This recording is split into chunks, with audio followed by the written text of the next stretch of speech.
السلام عليكم ورحمة الله وبركاته. أهلا بكم متابعينا الكرام، فيديو جديد النهاردة. اتكلم في الفيديو ده عن ازاي ان حضرتك تقدر تفرق ما بين الطبعة الاستيراد والطبعة المصري. ان شاء الله في الفيديو ده هتعرف كل حاجة.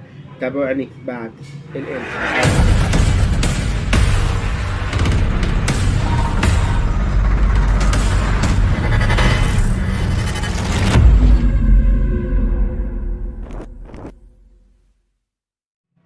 اهلا بكم من جديد، رجعت لكم بعد الانترو، والنهارده هعيد تاني الموضوع بتاع الحلقه. وموضوع حلقتنا النهارده عن ازاي حضرتك تقدر تفرق ما بين الطبعه الاستيراد وما بين الطبعه الشغل المصري.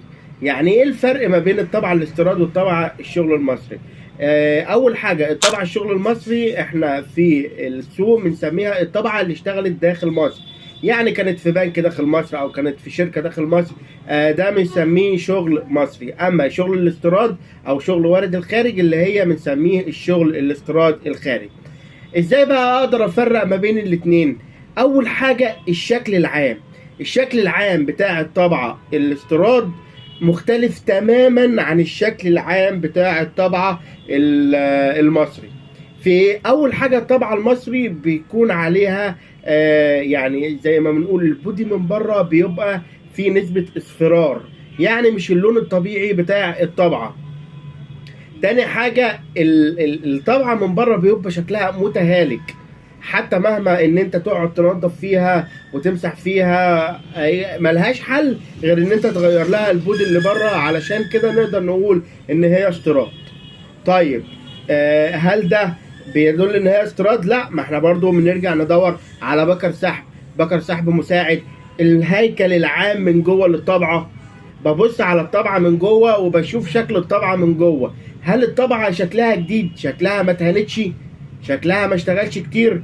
ده برضو نقطة من النقاط المهمة اللي أنا ممكن أعرف بيها إذا كانت الطبعة وارد خارج أو الطبعة ديت كانت شغالة في مصر وبعد كده حد خدها وعاد تدويرها زي ما بنقول ورجع يبيعها تاني في السوق المصري. تالت نقطة ودي أهم نقطة، العدادات بتاعة الطبعات الاستيراد الخارج بالنسبة للطبعات بتبقى عداداتها قليلة شوية، يعني بالكتير قوي مش هيعدي ال 25,000 ورقة لو هي طبعة مثلا 3710 أو طبعة 2055 أو طبعة من الطبعات ديت. عدتها هتلاقيه حنين شوية أو عدتها هتلاقيه مش كبير قوي، زي لأن حضرتك زي ما احنا عارفين إن احنا بنشتغل هنا بنهلك الطبعة لحد أما طبعا بتشتكي مننا يعني.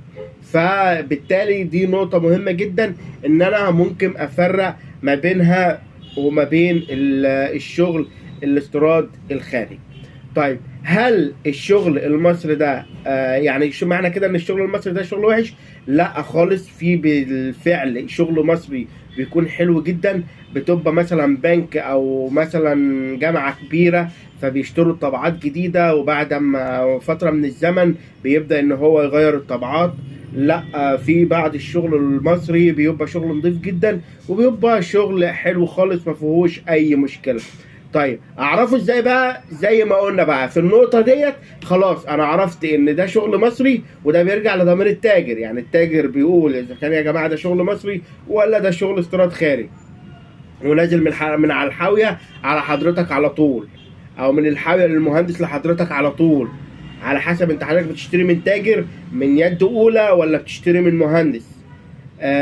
طيب انا بقول اذا كان ده شغل مصري ولا شغل استيراد خارج، يعني ده بترجع لضميرك المهني او لمراعاتك مع ربنا. اذا كان حضرتك شايف ان الشغل ده كويس فممكن تقول عليه شغل استيراد خارج، او انت شايف ان الشغل ده وحش فبتقول عليه ان هو شغل مصري.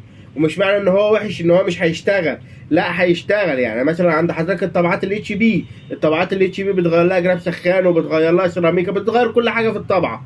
فانا لو ظبطت الطبعه وغيرت لها جراب سخان وغيرت لها برشر، طيب ما دولت اهم حاجه. الليزر عمره الافتراضي طويل جدا مش هيبوظ. فاحنا يا جماعه بنتكلم على مستهلكات اللي هي حباره، جراب سخان، برشر، حاجات كتيره جدا جوه الطبعه ديت اللي هي بتبقى مستهلكه دايما. فبالتالي ديت عمرها الافتراضي بيقل معانا. فلو شغاله في مصر غير اللي هي شغاله استيراد خارج، بتبقى الاستيراد الخارج مش شغاله كتير عموما، فبتعرف الموضوع ديت من خلال الانفورميشن بيج بتاع الطبعه او من خلال السبير بارتس بتوع الطبعه، وان انت تكشف عليهم. طبعات الاستيراد خارج يا جماعه طبعات عمليه جدا وكويسه جدا وما فيهاش اي مشكله، وانا شايفها من وجهة نظري ان هي افضل بكتير من طبعات كتيرة موجودة جديدة في السوق. في طبعات كتيرة جدا موجودة في السوق مش بقدرة الطبعات الاستيراد الخارج على الشغل، وما بتستحملش زي ما بتستحمل الطبعات الاستيراد خارج، وحبرتها بتكون اقل بكتير من الاستيراد خارج. فانا بقول لحضرتك وبنصحك نصيحه لوجه الله ان انت لما تحب تشتري طبعه ممكن تشتري طبعه استيراد خارج، مفيش اي مشكله، بس تدور على الطبعه اللي تكون كويسه وتختار الطبعه الكويسه واللي هتعيش معاك عمر اطول واللي قطع غيارها متوفره. نبذه مختصره عن موضوع النهارده اللي احنا اتكلمنا فيه عن ازاي افرق ما بين الطبعه الاستيراد الخارج والطبعه اللي هي شغل مصري. لو في اي اسئله متعلقه بخصوص الموضوع ده ممكن تسيبها لي تحت في التعليق، او ممكن تتواصل معايا على روابط التواصل الاجتماعي. يا رب الفيديو يكون عجبكم، اشوفكم في فيديو جديد، والسلام عليكم ورحمه الله وبركاته.